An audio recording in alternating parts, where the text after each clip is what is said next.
Ονομάζομαι Μαρλένα Μαραγκού, είμαι 33 ετών, έχω καταγωγή από Ελλάδα και Κύπρο, έχω γεννηθεί και μεγαλώσει στην Αθήνα και είμαι συνειδήτρια του οργανισμού Youth Makers Hub. Το We Africa προέρχεται το We από το εμείς, αλλά και από το West and East, δυτική και ανατολική. Και το Africa, αυτό που κρύβει, είναι μέσα το hack που είναι το Help Uganda. We are Africa!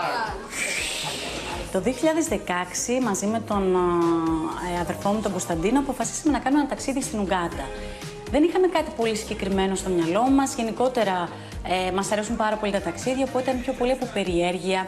Είχαμε ακούσει πολλά πράγματα, το πώς είναι αυτή η χώρα, το ότι έχει αυτή η Ήπειρος. Σίγουρα αρκετά στερεότυπα στο μυαλό μας στο πρώτο ταξίδι, αλλά μέσα από την εμπειρία μου τα τελευταία χρόνια στην Αφρική, αυτό το οποίο έχω καταλάβει είναι ότι όσο περισσότερο πηγαίνεις σε αυτά τα μέρη του κόσμου και συναναστρέφεσαι με τους ντόπιους και την τοπική κοινωνία και μένεις με τις οικογένειες, τόσο σπάς και αυτά τα στερεότυπα τα οποία απλά είναι στο μυαλό μας γενικότερα.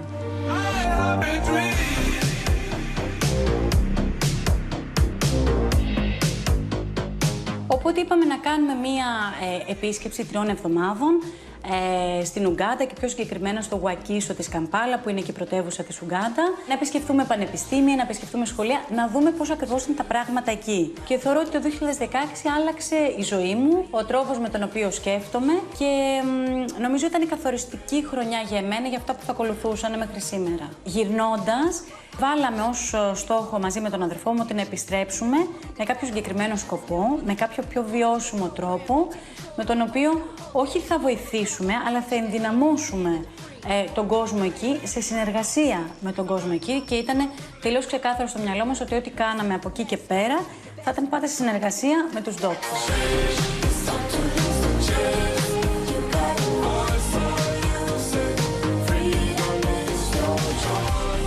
Το We Africa, αυτό το οποίο προσπαθεί να κάνει είναι να φέρει πιο κοντά την Αφρική και την Ευρώπη μέσα από την εκπαίδευση.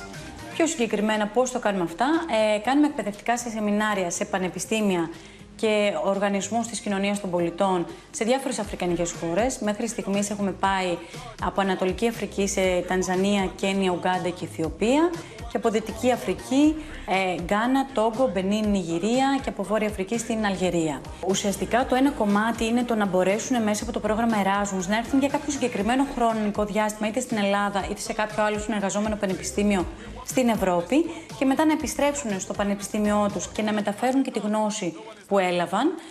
Το οποίο φυσικά είναι ταξίδι εκτός Αφρικής και εκτός της χώρας, μπορεί να τους ανοίξει δρόμους είτε επαγγελματικά είτε σε προσωπικό επίπεδο, γιατί γενικότερα το ταξιδεύεις αναπτύσσει πολλές δεξιότητες. Το 2020 αυτό το οποίο πετύχαμε είναι να έρθουν 4 φοιτητές, οι οποίοι κάτσανε για 6 μήνες. Και εκεί που θέλω να καταλήξω είναι ότι ο ένας από τους φοιτητές ανήκει στη φυλή Μασάι, ο Πίτερ, ο οποίος ήταν και γι' αυτόν πολύ πρωτόγνωρο από τη φυλή των Μασάι, ξαφνικά να βρεθείς φοιτητής στην Αθήνα, και είχαμε την ευκαιρία φέτος να πάμε να γνωρίσουμε την οικογένειά του. Στη φυλή των Μασάι είχαμε πάει τον Απρίλιο μία επίσκεψη, οπότε είναι πολύ μοναδικό στο πλαίσιο τον οποίο τον γνωρίσαμε εδώ πέρα ως φοιτητής, ξαφνικά να τον δούμε στη φυλή των Μασάι, που πολλά ακούμε και είναι αλλιώς όταν το βλέπεις. Και να δεις πώς συμπεριφέρεται εκεί πέρα. Είναι ο γιος του αρχηγού της φυλής, το ότι εφόδια του έδωσε ένα ευρωπαϊκό πρόγραμμα για να συνεχίσει να είναι αυτός που είναι. Δεν έχασε την ταυτότητά του επειδή συμμετείχε σε ένα ευρωπαϊκό πρόγραμμα.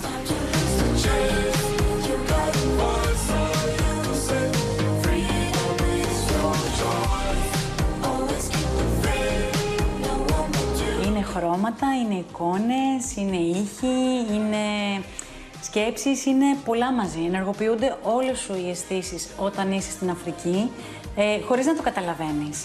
Είναι αυτό το άγγιγμα που σου δίνει κάποιος και το κουράγιο ότι ναι, είναι πολύ ωραίο αυτό που κάνουμε μαζί.